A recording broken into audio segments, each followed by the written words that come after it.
Hello there you guys, welcome to another of my live videos, and on this video there is quite a few topics to delve into. So I am going to be giving you a bit more additional information on Odion Ighalo.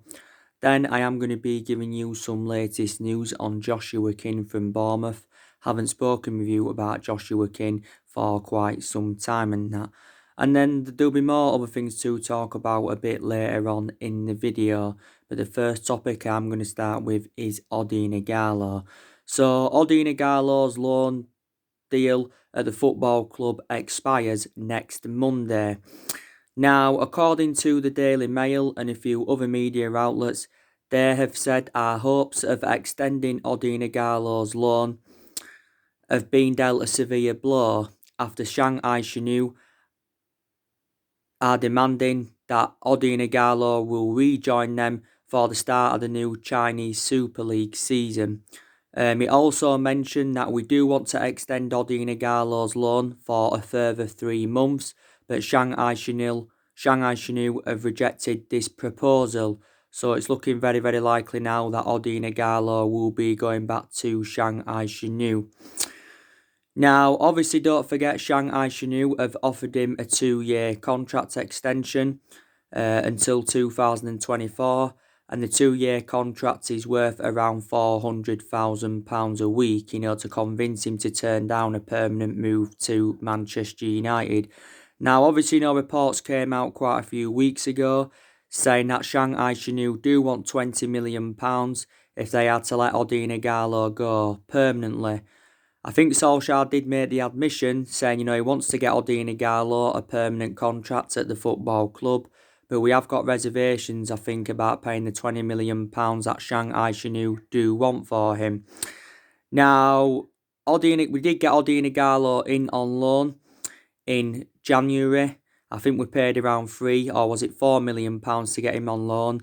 And I do believe we are paying like a third of his wages, so we're paying him like 100 grand a week, because his wages at Shanghai Shenhua are like £300,000 a week. Like I said, Odion Ighalo has enjoyed a fantastic start to his Manchester United career, because before the football season got suspended, he was in a good vein of form. He has got 4 goals in 3 starts for the football club. And like I mentioned, he has been a very, very good cover-up to Marcus Rashford. But obviously, Marcus Rashford is now back from his back injury.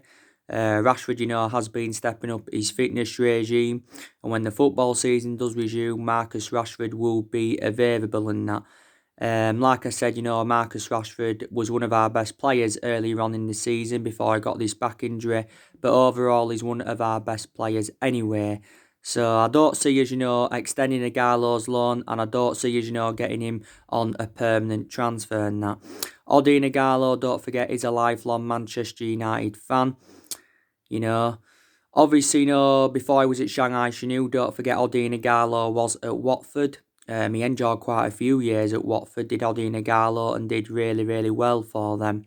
But I think United fans have got different perceptions on Odion Ighalo. So don't forget, his loan deal at the football club does expire next Monday. That is on the 31st of May. Maybe, we could still possibly extend Odion Ighalo's loan, but according to recent reports, it's looking very, very unlikely. It really, really is. So that is the latest news on him.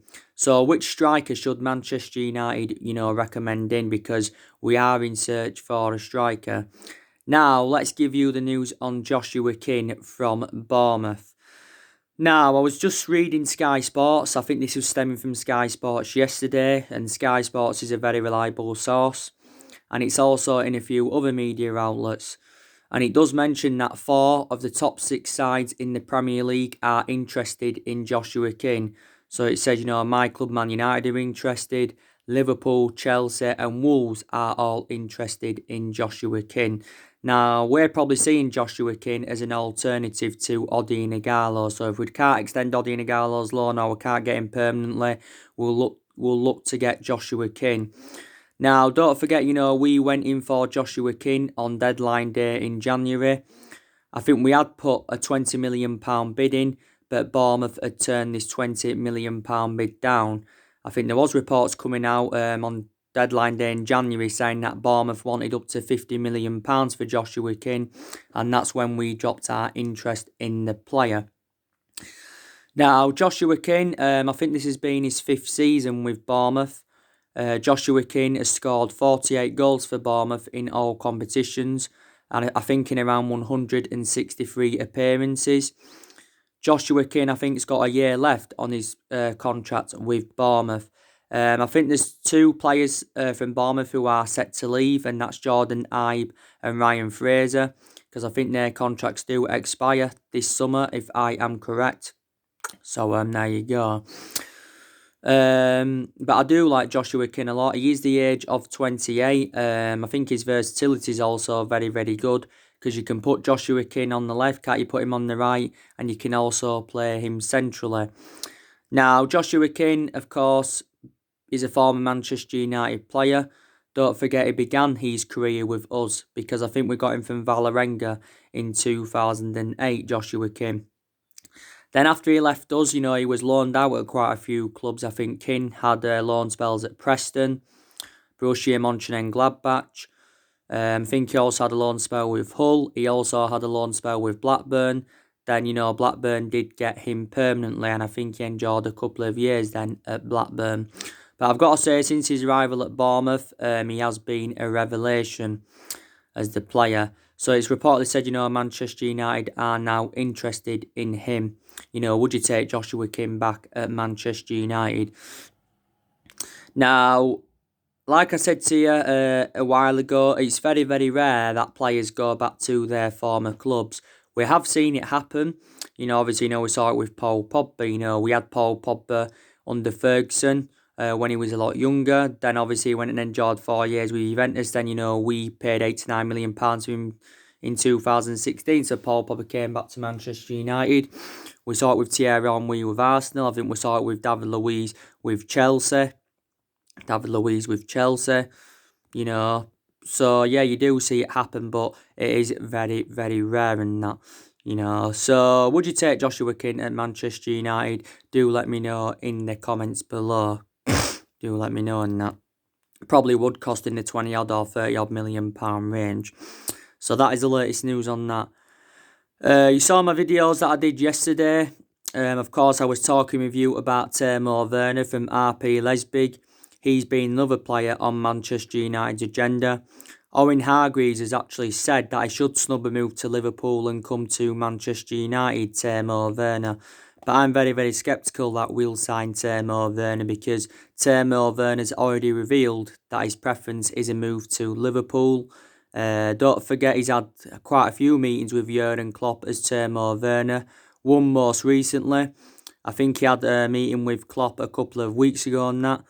And obviously, back in February, Timo Werner said Jurgen Klopp is one of the best managers in the world. And, Werner gave the 4 main explanations why he wants to go to Liverpool and that. The other week, David Einstein was talking a lot about Timo Werner. He was saying that he's held talks with Jurgen Klopp, and he said he's held talks with Man United and Barcelona. He also mentioned that Chelsea have been in negotiations with his agent and that. But Timo Werner would be the perfect signing for Manchester United. He did score a hat-trick in RP Leipzig's 5-0 win against Mainz at the weekend. Mainz 05, that is. So that just indicates out how good Timo Werner is. And it did actually say that Liverpool are planning to sign Timo Werner next summer instead of this summer. But I heard that if RP Leipzig do not win the Bundesliga, if they don't win the Bundesliga, Timo Werner's release clause falls from £52 million to just £44 million. Because his release clause at the moment is £52 million in his RP Leipzig contract. So he is a cheap solution, because Werner, in reality would probably be worth around £90 or £100 million. Werner is now into his 4th season with RP Leipzig. I think he scored over 90 goals now for RP Leipzig in over 100 odd appearances or something like that. He has got a contract with Leipzig until 2023. RP Leipzig only paid £10 million for him from Stuttgart. Don't forget, Werner became the youngest player in the Bundesliga, to reach 200 appearances. And he is only the age of, 23 or 24? But yeah, I would definitely take him at Manchester United and that. But he actually, could stay at RP Leipzig for next season. Then he could go to Liverpool next summer and that, could Timo Werner. David Ornstein did also say that, Liverpool may not make any signings in the summer transfer window and that. So there you go. Obviously, on my video yesterday as well, I give you the news on Jadon Sancho from Borussia Dortmund. The ongoing situation with Jadon Sancho. Obviously, reports were coming out yesterday saying that Jadon Sancho's move to Manchester United depends on Manchester City having their European ban upheld. Manchester City are banned from Europe for 2 years for breaking financial fair play rules, but their 2-year ban will be heard by CAS next month and that. So sometime next month, we are going to know the outcome. So it all depends on Manchester City. Now, don't forget, there's been a lot of clubs that have been in for Jadon Sancho, not only Man United. Chelsea have been relentlessly linked with him. Liverpool have been in for him. Real Madrid have been in for him also too. Barcelona have been in for him. But I think Jadon Sancho did reveal that his preferred option would be a move to Manchester United if he does leave Borussia Dortmund and that. Now, don't forget, the Borussia Dortmund managing director came out and said last week, was it last week if I'm correct, or was it the other week?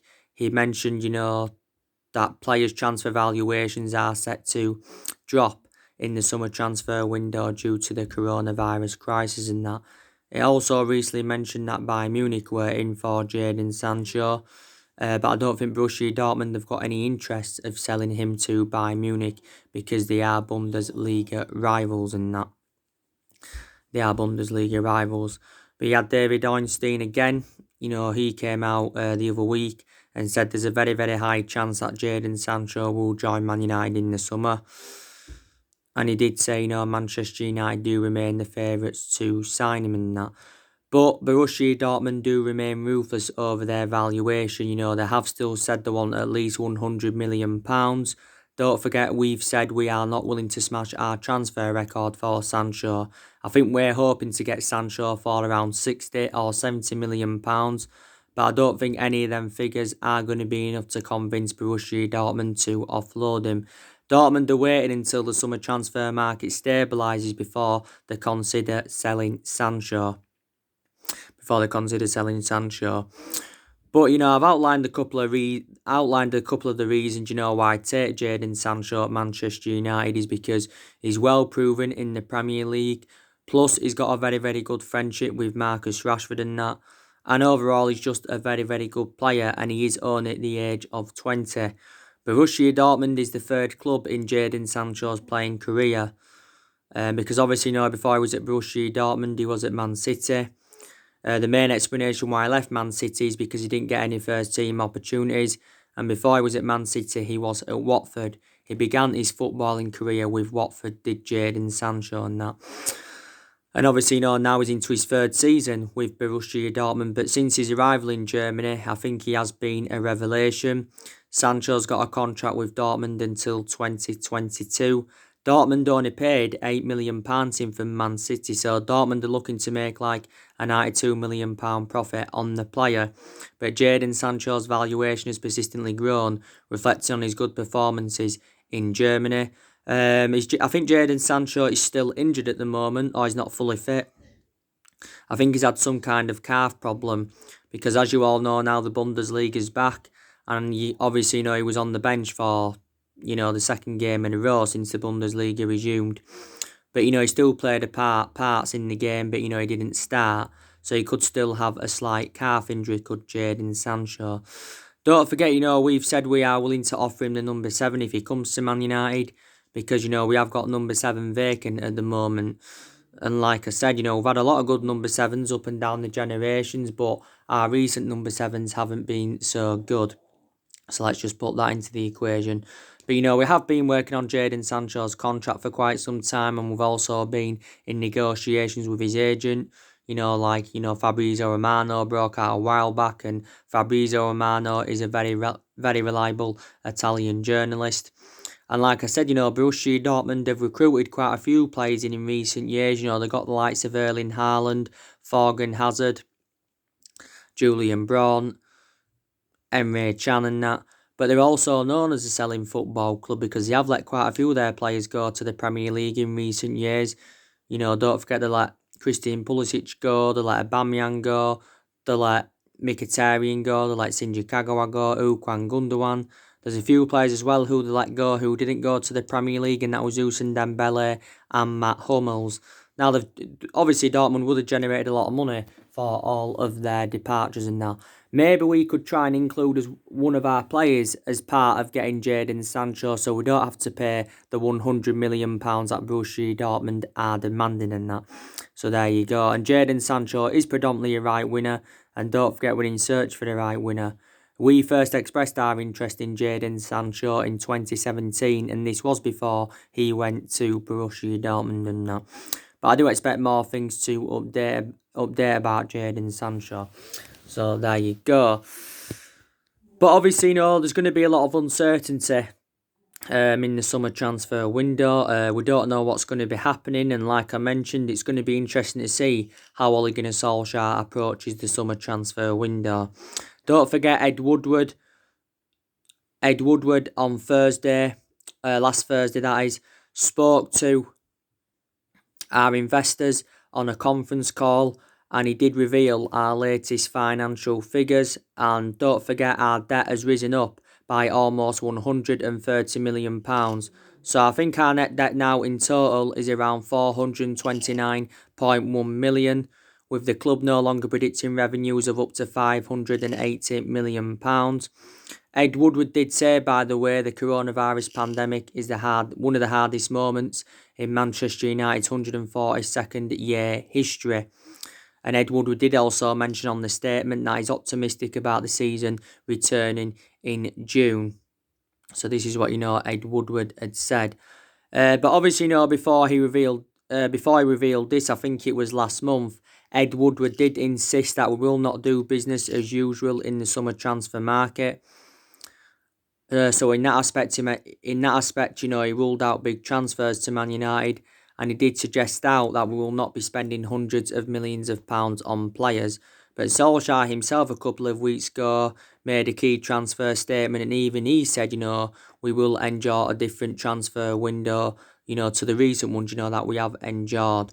But a lot of clubs are going to face an unprecedented summer transfer window. But like I've said quite a few times, I think we can enjoy the perfect summer transfer window. But there's big decisions to make in the summer transfer window. Who's Solskjaer going to recommend in? Who's Solskjaer going to recommend in? What players is Ole Gunnar Solskjaer going to get rid of? So these big decisions to make in the summer. There really, really is in that. Solskjaer's planning to get rid of around 6 or 7 players in the summer. I've got an idea, what players are going to leave Manchester United in the summer. I think we're going to get rid of Phil Jones. I think we're going to get rid of Chris Smalling and Marcus Rojo on permanent transfers. I think we're going to get rid of Jesse Lingard and Andres Pereira. Sanchez, he's facing a dilemma, Sanchez, because Inter Milan don't want to get him permanently and we don't want him back at Man United. We'll probably loan Sanchez back out, to be quite honest with you, because we won't be able to get rid of him permanently, reflecting on his substantial wages. Delors could also possibly go as well. I think Solskjaer's actually determined to keep Delors at the club, even though Barcelona and PSG have recently expressed their interest.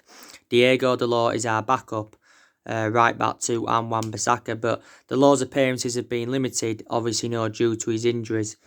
I think he's only made one start. I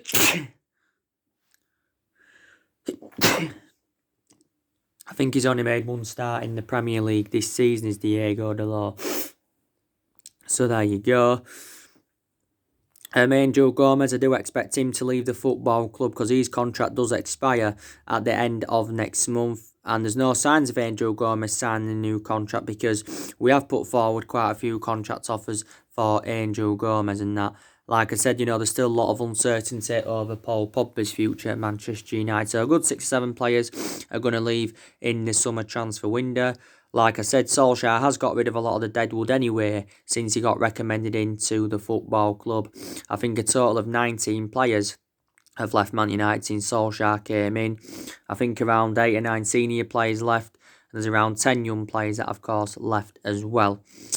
But I think Solskjaer's looking to make around 3 or 4 signings in the summer, because he believes we need around 3 or 4 signings to become title contenders next season. And don't forget, he has identified the areas in the squad. Where he does want to strengthen up. And I think Solskjaer still wants to continue the policy of recruiting young British talents to Manchester United like he did do last summer and that. But like I mentioned on my recent videos, I have seen changes under Solskjaer. I've also seen improvements under Solskjaer as well. I think there's players that have improved under Solskjaer.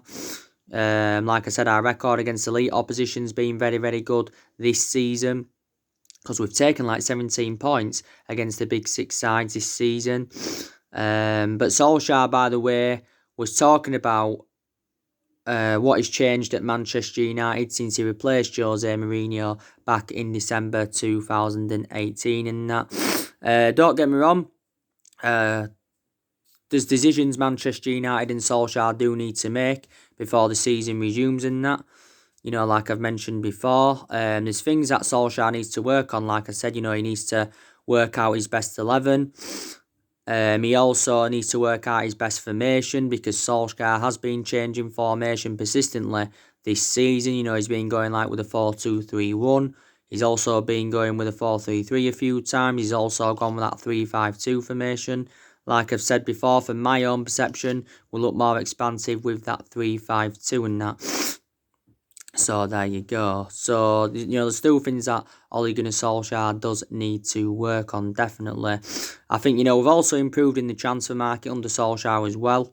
What I mean is, I think we've been a bit more sensible with our recruitment, and Solskjaer's recommended the players that I wanted to recommend in, because Solskjaer's recommended 5 players into the football club so far and spent £220 million.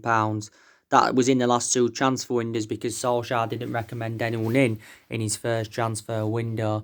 So the summer transfer window will be Ole Gunnar Solskjaer's 4th transfer window as Manchester United manager, and his 2nd summer transfer window and that. Yeah, and obviously, Solskjaer knows he's got the backing of Ed Woodward, because Ed Woodward has said quite a few times, he's willing to back Solskjaer. Also, too, he's assured that Ole Gunnar Solskjaer's job is safe. The Glazers are also willing to back Solskjaer as well. And like I mentioned, Solskjaer does deserve at least another season at Manchester United. And he does deserve at least a couple of more transfer windows, because Solskjaer is still in the process of rebuilding this Manchester United team. Now, if it doesn't work out under Solskjaer next season, that's when I would get rid of him. Obviously, revert back to earlier on in the season, Solskjaer was very, very close to getting sacked by Manchester United. And at that point, there was talks of Mauricio Pochettino coming in. Obviously Pochettino was linked with a managerial role at Man United before Solskjaer got the job permanently in March. And also there was talks of Massimiliano Allegri coming into the football club. But, we've still got Solskjaer, and I don't know if he's the foreseeable future for Manchester United. I really, really don't. Solskjaer will be under pressure to keep his good run of form up when the season resumes next month. He'll be under pressure, because before the football season got suspended, we was in a good vein of form. We are unbeaten in our last 11 games in all competitions. And like I mentioned, that's our best vein of form since Ole Gunnar Solskjaer was the interim manager. But there's positives I've taken from Solskjaer's tenure, like I've said. He's promoted the youth very, very well. Some of the young players have been given their chances, such as Greenwood and Brandon Williams. But the likes of Garner, Dylan Levitt, Chong, their appearances have been limited at the football club. They have found game time very, very difficult and that. But, there's a few things, that I do credit Ole Gunnar Solskjaer for. There's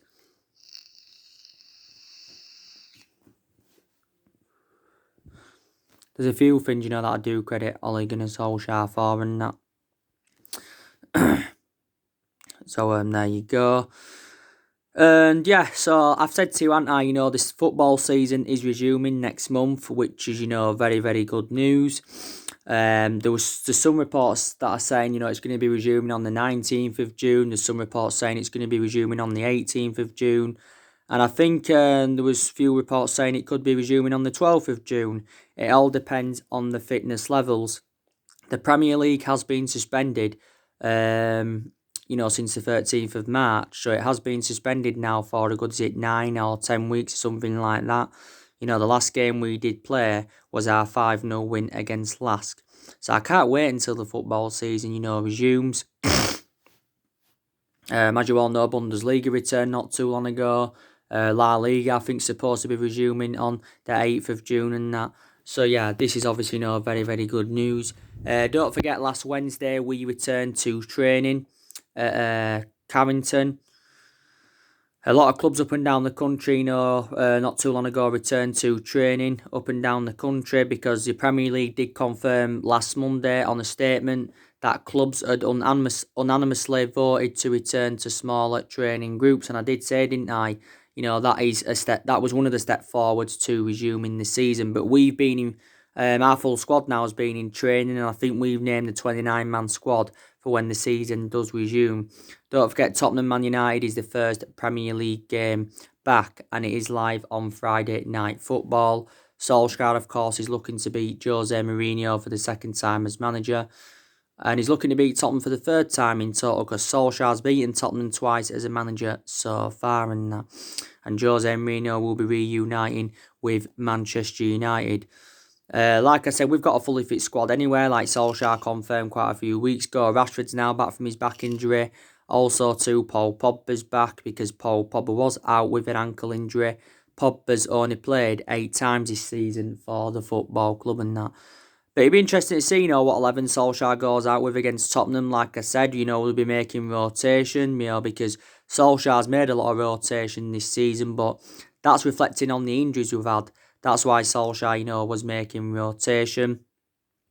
So there you go. So these decisions that Manchester United have got to make, and we've got things to look forward to as well. We've got the FA Cup to look forward to. We've got the Europa League to look forward to. Because, we are into the quarterfinals of the FA Cup and we are into the last 8 of the Europa League. And that's a chance of us getting some silverware on the board under Solskjaer. Because we've not won anything yet in terms of silverware under Solskjaer and that. So if we was, to get some silverware on the board under Solskjaer, it would be a memorable first full season for Solskjaer. Because this is Solskjaer's first full season now at the football club. I think Solskjaer's been at the football club now, is it around 17 months? So he has been at the football club over a year. And don't forget, we are chasing that top 4. We're currently sitting 5th in the Premier League at the moment. And we are 3 points behind Chelsea. And I'm very, very convinced that we can get qualification for the Champions League. I really, really am. I said, if we get qualification for the Champions League, I think, we do get around a 50 million boost in our finances, which is, very, very good in that. But we do need qualification for the Champions League, obviously, to attract players to the elite level and that. Because I think it's like, is it 3 times out of the last 5 or 6 years, we've failed to qualify for the Champions League. So there you go. But like I said, Solskjaer needs more time. Solskjaer is our 4th permanent manager since the Alex Ferguson era. Like I said, we've sacked 3 managers since the Alex Ferguson era, and that was David Moyes, Louis van Gaal, and Jose Mourinho. So in the last 6 or 7 years, we have been playing catch-up. Like I mentioned, we've had different managers with different philosophies. We spent close to the £1 billion range on players. And we've recruited over 30-odd players in since the Alex Ferguson era. Moyes brought the likes of Fellaini and Juan Mata in. He only brought 2 players into the club. Fellaini's no longer now at Manchester United. Because he left in January 2019. Fellaini was the first player to depart the football club under Solskjaer. But Fellaini did enjoy 6 years at Man United. But like I mentioned, Juan Mata's still here. Louis van Gaal brought a lot of players in. He brought the likes of Depay in, Daley Blind, Rojo, Darmian, Di Maria, Falcao, Herrera. Louis van Gaal brought a lot of players in, and Martial and Shaw. But the vast majority of the players that Louis van Gaal brought in have now left the football club. And like I mentioned, Jose Mourinho recommended a lot of players into the football club. Mourinho recommended 11 players into Manchester United. And, the vast majority of the players from the Jose Mourinho era still here. So, put into the equation, Solskjaer is inheriting them. He really, really isn't that. So yeah, we've recruited a hell of a lot of players in, but got to say, one of the best players we've recruited in since the Ferguson era, and that's Bruno Fernandes. And like I said, Bruno Fernandes has enjoyed a fantastic start to his Man United career. Definitely Bruno Fernandes has made the difference in the team. And you can say the sign that Bruno Fernandes has saved Ole Gunnar Solskjaer's job at Manchester United. It really, really hasn't that. And we've only won 3 trophies since Fergie left, and that was the FA Cup under Van Gaal and the Europa League and the League Cup under Jose Mourinho. So it just indicates how inconsistent we've been. We haven't won the Premier League since 2013. The last time we won it was in Alex Ferguson's last season at the football club and that. So hopefully, we can get the right players in the summer transfer window. But we haven't dominated football since the Ferguson era anyway. All our success, or the vast majority of our success, came under Alex Ferguson, because Ferguson won a total of 38 major honours at the club. One of the most decorated managers of all time, and no manager will replicate Ferguson's legacy at Man United, and no one will last as long as Alex Ferguson did. But there again, Ferguson didn't win out in his first 4 years at the football club. Don't forget. We did recommend Ferguson in from Aberdeen, by the way, in 1986. So from 1986 to 1990, Ferguson, did not win anything in that. So there you go. So that's mainly everything to update you with. And obviously, you know the news on Jude Bellingham. You know the news on Grealish. They've been spoken a lot about in the mainstream media, because they've been heavily linked to a move to Manchester United. Grealish to Man United could depend on Paul Pogba and what happens with him. And don't forget, there's still some reports saying that we are in search for the centre-half. So there you go. So anyway, guys, drop your comments, likes below on the channel. If you do, consider subscribe as always, and take care. God bless, and I'll see you all again very, very soon.